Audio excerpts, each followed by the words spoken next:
right? So that democratized filmmaking, definitely lower cost. But what if you compare a film, a proper movie that is being made, say a 2-hour, 2.5-hour proper movie that is being made, and you ask that if in there you introduce a digital camera, how much cost are you going to save? Now there are movies and then there are movies, right? There are movies that cost $100 million, there are movies that cost $1 million, and there are movies that cost $200,000. So, so the question, it becomes so difficult a question to answer, that how much cost do you save? Then there is these small films, like, movies that are shot on Canon 5D, movies that are shot on Blackmagic, Now, so the point I'm making is that what digital has done is two things. If you're talking about a regular movie, a regular 2-hour movie, a feature film, the cost saving is what you see here. It's about $75,000 you will save in the film, the raw stock and the processing. But you will add back another $15,000 because you have to have a digital imaging technician, you have to have other hard drives and so on and so forth. Okay, so the cost saving is about $60,000, $70,000, which is not bad for an independent film made in the US. Now, a lot of my numbers are based in US rather than here because that's where I'm used to. Say an independent film in the US, which is made for $1 million, so it's about 5 crores, which is a pretty good number for India as well. A lot of films are being made in the 4 or 5 crore category.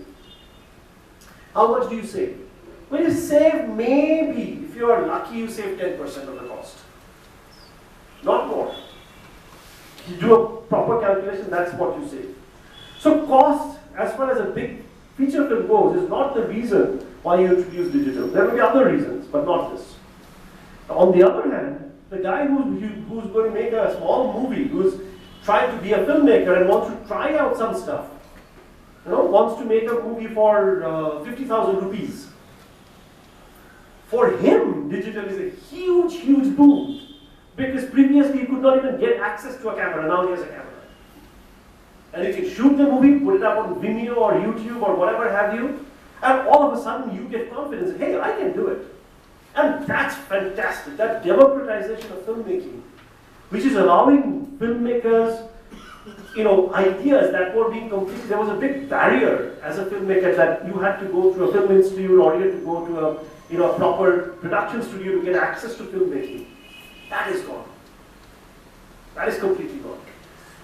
But as I said, for a feature film, cost saving is not huge, 10% maybe. Well, that's nothing to scoff about. You go to a producer and say, hey, I can save you 10%, he won't say no.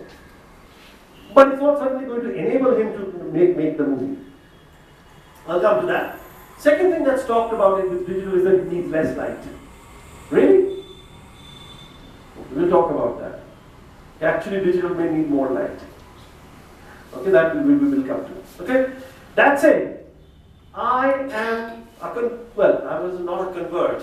I was already from day one, we were advocating digital. I'll tell you a funny story. In 1993, when we invented this technology in JPL, NASA, my wife used to go to film school in UCLA. And I used to visit them all the time. I vicariously almost lived there and so on. And I told them that one day, forget about all this negative color and all this slim decks and all that. Forget about all the film, it would be all digital. I am honest to God that I was almost killed on that day.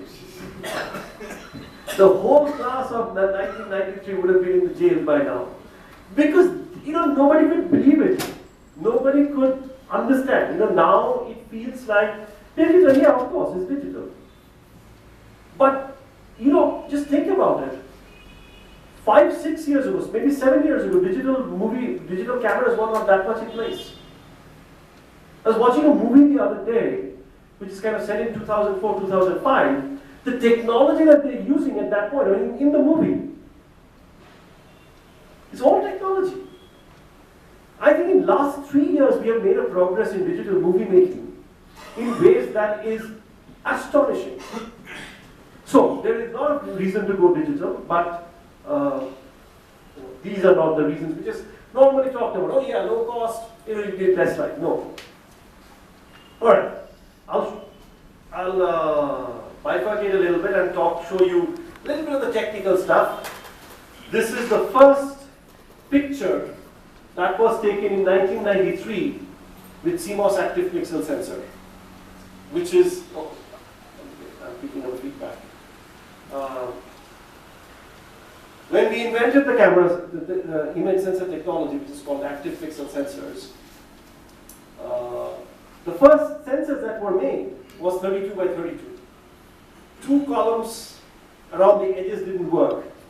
So this is the first 28 by 28 pixel picture that was taken. Crappy, right? Do you think that this technology will take over the world? No, right? And nobody did. Nobody took us seriously. They said, oh, it's good for writing a few papers in IEEE electron devices or this, that, and the other. That's about it. And then all of a sudden it took off. Now, why it happened, a large part of the reason is what is called a camera on a chip. That it is not just a sensor, but it has a bunch of other circuits to allow you to just put the chip in front in the camera and get the data out.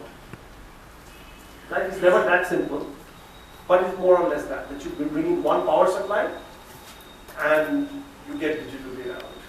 Everything else the chip kind of figures out. That smartness that you build in onto the chip, and in addition to getting a good sensor and make it in a technology that is compatible with the computers, so that you can drive down the cost, is what makes this technology possible.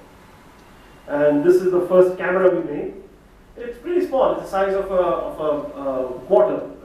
It's a size of a 50 cent, 50 paisa here. That was the smallest lens we could find. In fact, at that point, our biggest problem was finding small lenses because nobody was really building small lenses. And since then, of course, really tiny lenses have been made for your cell phone cameras. You pick up a cell phone camera much smaller than this. But in 1995, this was like, really, you could make this? And that's how the technology came into being. I think I'm going to skip over a bunch of these because this is now getting way too technical. And I think here we should move more to the film side. So if anybody's interested, I can talk about this later on, of what you look at inside a pixel, what it looks like, and so on. But the basic concept is that it's a sensor which converts a light into electrons, photoelectrons as they're called.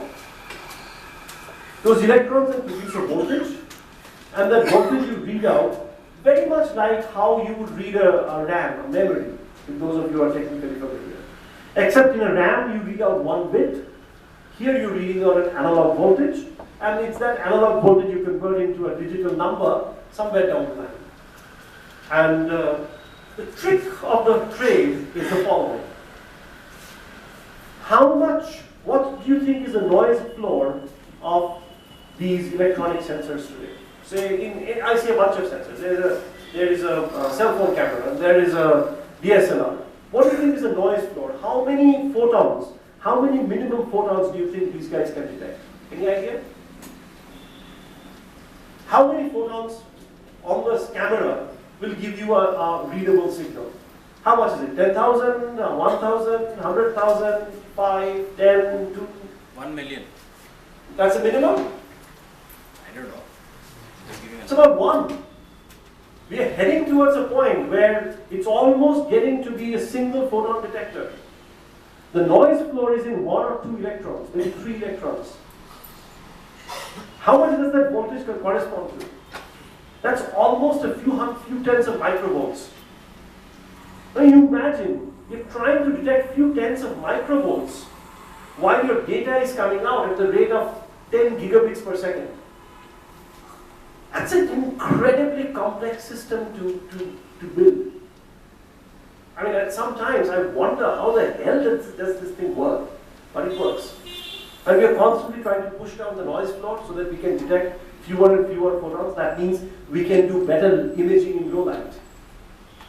So we'll come back to that, but I just wanted to give you an appreciation for the level of detail. So forget about all of that.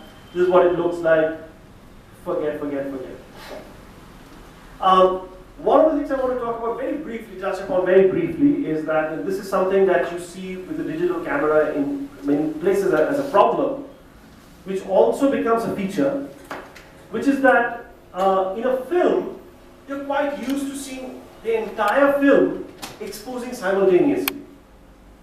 Not quite, because there is a mechanical shutter in front of your lens.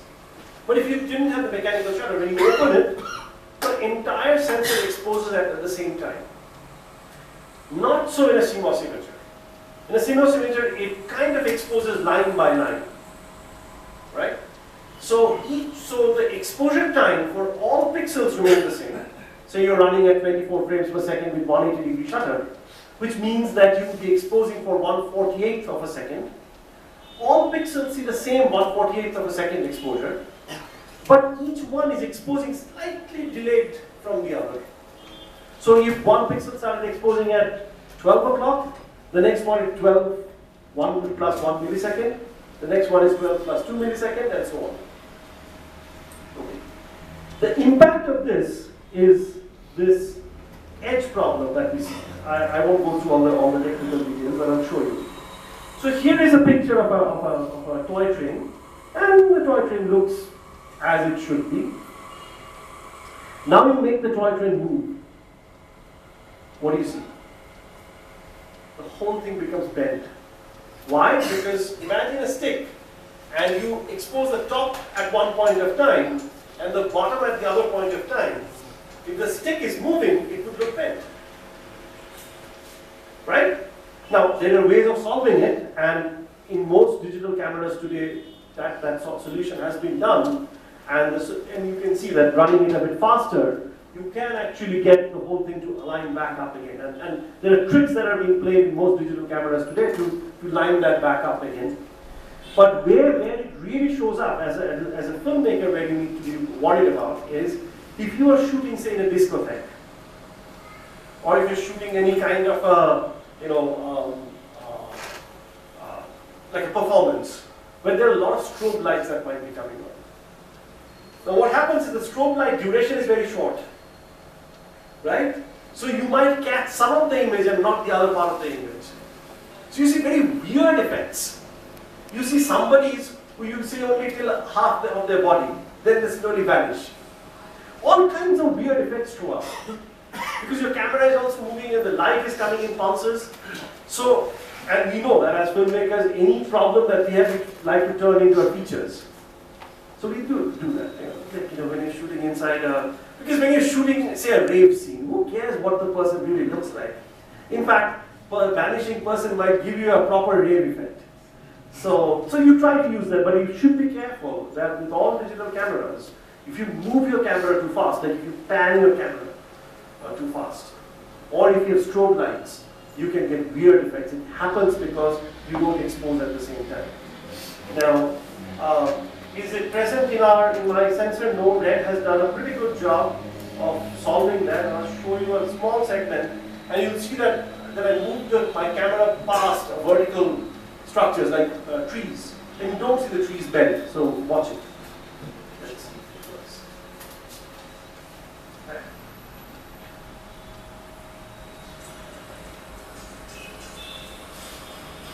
This is all static, so nothing.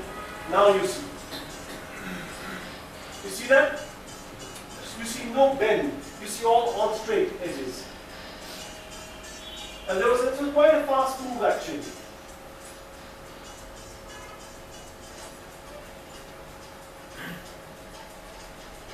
Again, it's on a steady cam. I'm moving, and everything looks steady. It becomes hazy because you have pan suddenly, but there is no bending of the edges that you see. So that's what I wanted to show you. This is the beginning of my movie. And it happens because the way the Red organizes data, and as I said, everybody has their own tricks. And if I had time, I could go through all the tricks that I use. But in most cases, it's not going to be a problem. All right, so good. We don't have a problem. Sir. Yes, sir. So the clipping we saw right now, Mm-hmm. so it's a handheld kind of a situation, right? You are holding the camera on hand. I had both situations. One which is a dolly, a fast dolly. Right. The other was a steady cam. So So this actually has become like a part of a aesthetic jerk kind of a thing. You are actually trying to impose a aesthetic jerk. Yes, there is. But what I was showing you is that if you look carefully, like when he's running past the trees, there is a dolly. There's a dolly shot. Right. It's very, very steady. It's a very steady dolly shot. The background in the back, whatever trees you had, they didn't become like this. Exactly. They were all straight. That's the point of view. Now, when you pan, you will always introduce and all kinds of artifacts. Right. The only point I was making, that's going to be there. In any panning movement with the subject running and the camera panning, Right. it will have it. But you don't have weird artifacts as the trees looking bent, which would actually look very artificial. Because if somebody is running in a forest and the trees suddenly look bent, unless you want to deliberately introduce a distortion, Exactly. sometimes you may want to, Sometimes absolutely you may want to. And there are easy ways of bringing it back. We spend a lot of time in preventing it. Right. If you want to bring that back in a digital camera, it's so bloody easy. Okay? So you can use it. Yes? Is it more there's a part of lens distortion also? Well, look, whatever lens distortion there would be. But lens distortion usually will not give you this. Lens distortion will give you, you're very familiar with it. It will, because it's circular distortion, right? So it's more of a bunch, like if you go to a very wide angle camera, wide angle lens, you see the tops kind of coming together. That's not what I'm talking about. Okay. Here I'm talking about a vertical edge looking like this. So this completely had to deal with the sensor. It's absolutely a sensor, and you can very easily see that it's a sensor. Because a tree looking bend that you never get in a lens. Lens it may look like this from it will be very radial. From the center it will do some either this way or that way. Right? But not across the whole field of view, the whole view is bent. Is it because of the speed which speed is also testing? So the solution looks into account a lot of different things, but as I said, that if you want to introduce that kind of a bend thing, it's pretty easy to do it. You just internally slow down the sensor and you get it. All right.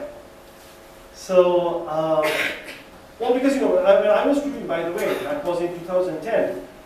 Not many digital movies have been made in India at that time. And everybody was telling me that don't go into that, there are lots of problems. And I knew this issue, so I looked for it in the test runs, and I saw that, no, I don't see it. So it's great. Okay. What did I have to say?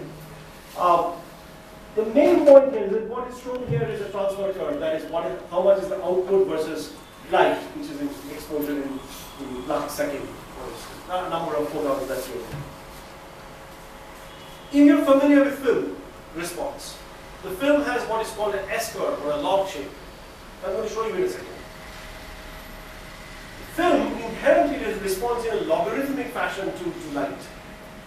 That is, for doubling the amount of light, you get equal increments in the film response or the film density. Not so with digital sensors. All digital sensors is more or less a linear response. It has its pluses and minuses, which I'll show you in a second. But just remember this, all digital sensors are inherently linear.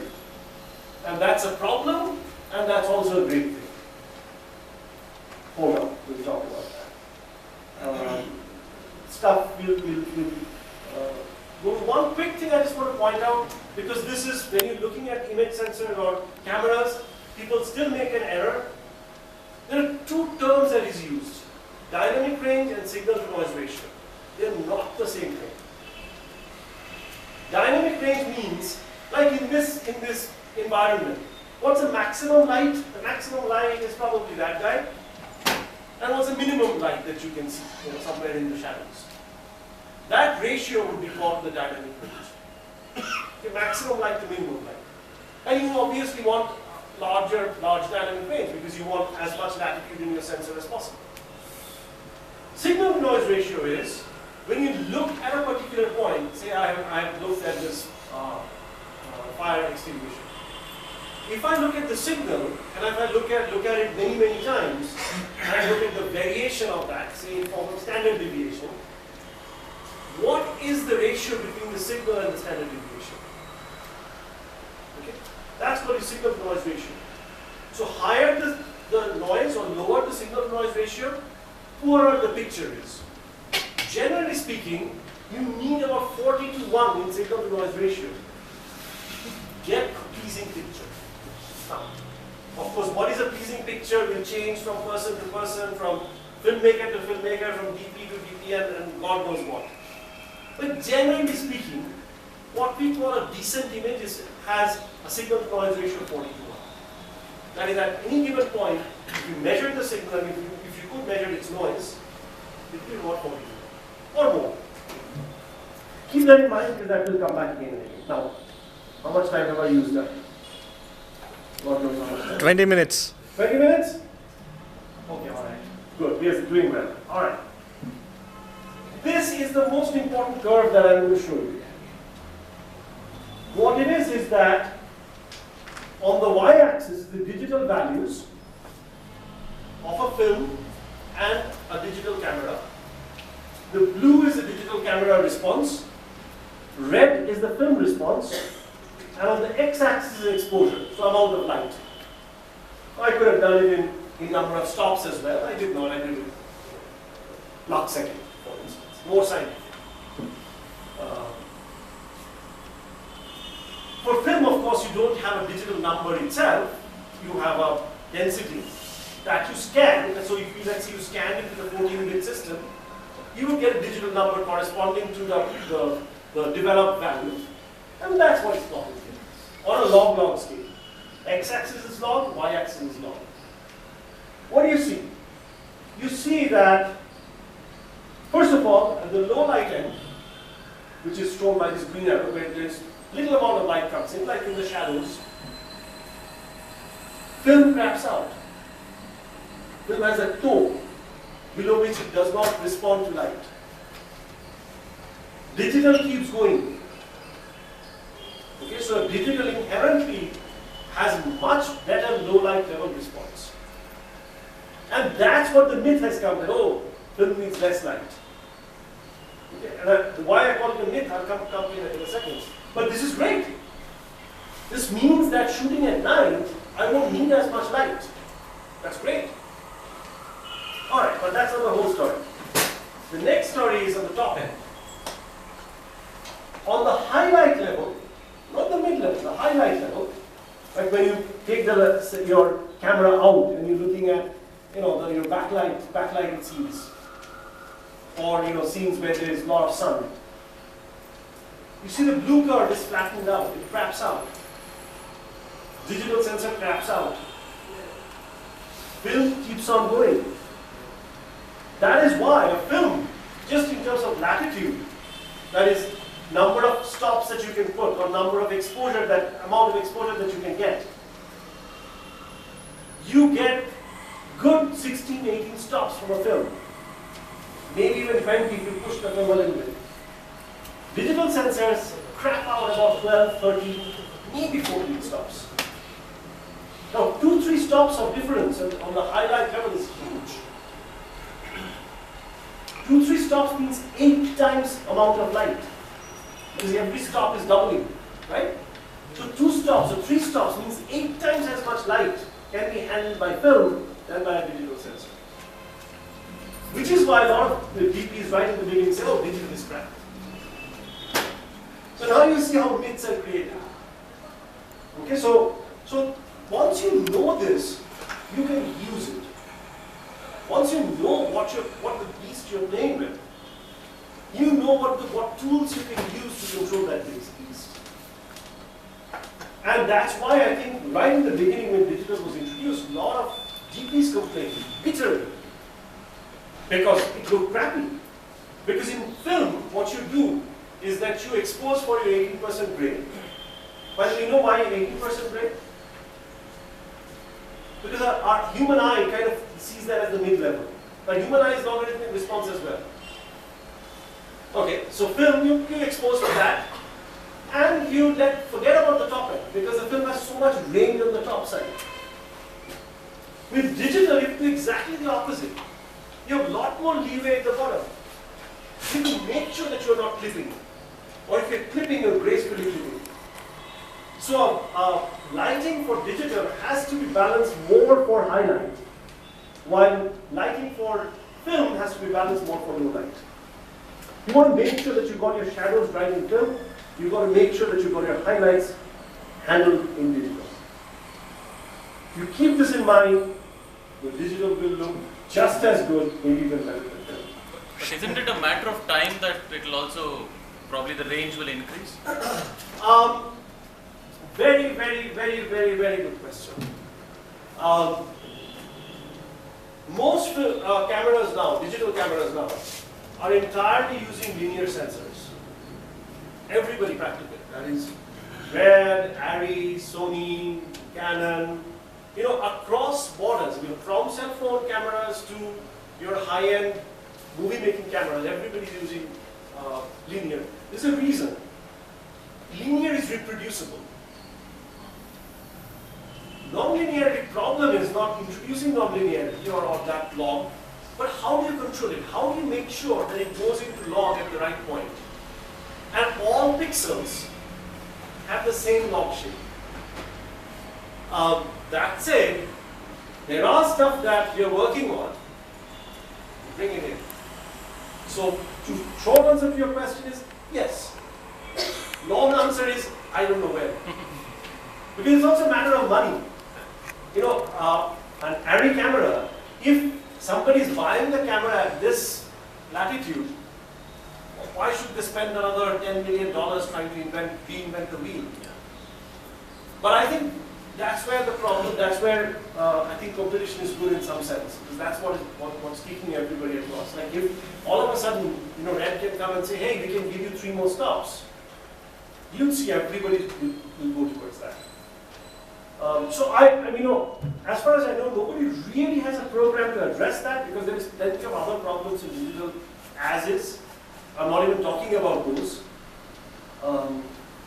One standard problem, by the way, with filmmakers, you see in any camera, you turn up the ISO and you put a bright light in the middle, you'll see streaking in digital camera. You can turn it into your feature, but it's there. Some more, some less, but it's there. So these are all artifacts that actually are a bigger problem today to solve than adding 2-3 more stops. So that's why it's all a priority for the camera. For a camera maker, when he takes to NAB, what is the response he's getting is what is going to determine how they're going to spend their money. So, but fundamentally, it's a challenging problem, but it's a problem whose solution exists.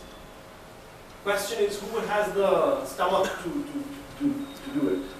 What exactly does y-axis stand for? Digital values? So the y-axis is digital values. So as you put light, you would get response in a image sensor, in a CMOS image sensor, in digital sensor. You will get a digital number corresponding to the amount of light that came in, right? You will get first the number of electrons corresponding to the amount of light that came in, and that will be converted into a digital value. So let's say if it's a 16-bit sensor, right? So when it's saturated, it will give you a 16-bit number, and when it's say midway, it will give you 32,000 as a number, as a digital number. So the digital values correspond to the transfer function of the camera. How much light came in and how much output I got. It's an input-output characteristics.